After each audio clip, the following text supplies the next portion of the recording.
Who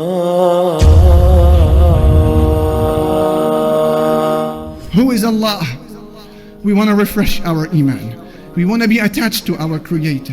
We want to fear nobody but Him. We want to please none other than Him. So who is Allah?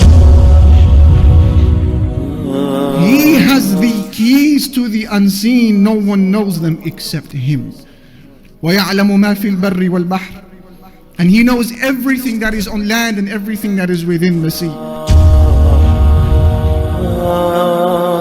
Nothing moves, nothing stops, nothing makes, nothing breaks, nothing gives, nothing takes, nothing rises, and nothing falls, nothing harms, and nothing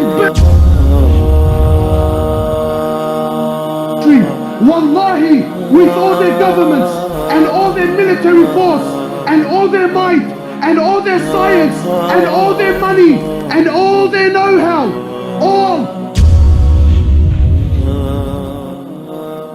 heaven, the sixth heaven, the seventh heaven, the ocean above it, the eight that carry the flag of Allah, the arch of Allah, all are there, all are